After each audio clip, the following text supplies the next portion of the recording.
এক ফকির একটা কুকুরকে বলল, তোর তিনটা অভ্যাস খুবই খারাপ। নাম্বার ওয়ান, তুই দেওয়ালে প্রস্রাব করিস। নাম্বার টু, তুই ফকির দেখলেই গেউ গেউ করিস।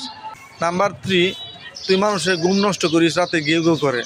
উত্তরে কুকুরটি জবাব দিল, আমি দেওয়ালে প্রস্রাব করি, এই জন্য আল্লাহ তাআলা কোনো বান্দা হয়তো বা জমিনে সেজদা করবে, এই জন্য আমি দেওয়ালে প্রস্রাব করি, জমিনে প্রস্রাব করি না। নাম্বার টু, ফকির দেখলে আমি এই জন্য গেউ গেউ করি, তারা আল্লাহর কাছে চাইবে, মানুষের কাছে কেন চায়। নাম্বার থ্রি, মানুষের ঘুম আমি এই জন্য নষ্ট করি, তারা দিনভর রাত গুনাহ করতে করতে ক্লান্ত হয়ে পড়ে, তারা রাতে ঘুমাতে যায়, আরামের ঘুম ঘুমায়। তারা কেন আরামের ঘুম ঘুমাবে? তারা ঘুম থেকে উঠে উজু করে আল্লাহর কাছে ক্রন্দন করবে, কান্না করতে থাকবে গুনাহের জন্য। এই জন্য আমি রাতে গিগু করে মানুষের ঘুম নষ্ট করি। ফকির তার উত্তর শুনে অবাক হয়ে গেল। আসলেই তো কথাগুলো বাস্তব। অল্প কয়েকটা মুড়ি, তবে অনুমতিবিহীন।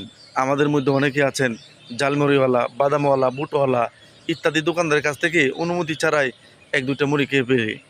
আবার অনেকে আছেন অর্ডার দিতে গিয়ে বানাতে বানাতে যতটুকু সময় লাগে এর মধ্যে এক দুইটা মুড়ি খেয়ে ফেলি। আবার অনেকেই অর্ডার না দিয়ে খেয়ে ফেলি। এটা পরিহার করা খুবই জরুরি। আসলে আমরা অজানা একটা দাবিতে আটকে যাচ্ছি।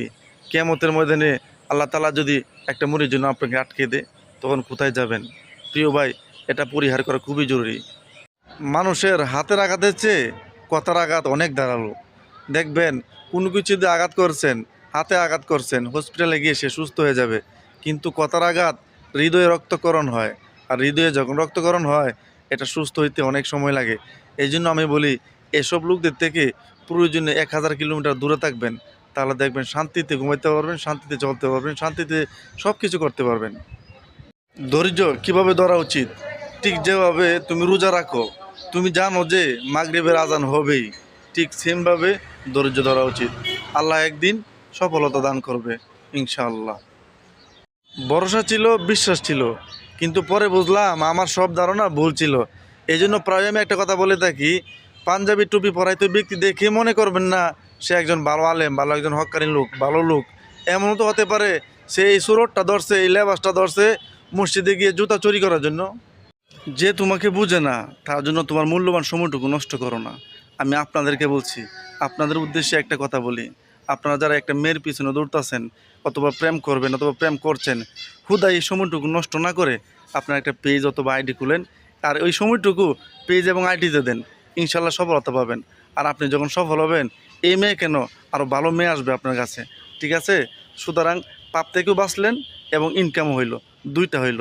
সুতরাং আপনারা এই কাজটা করেন। কিছু মানুষ ঘুম থেকে উঠে মেসেজ দেখে, good morning dear, good morning my heart, good morning my খুলিজা, গুড মর্নিং ইডা হিডা আবি যাবি কত কিছু। আর আমি ঘুম থেকে উঠে মেসেজ দেখি, আজকে শেষ হবার 15 জিবি মাত্র 250 টাকা, মেয়াদ 7 দিন।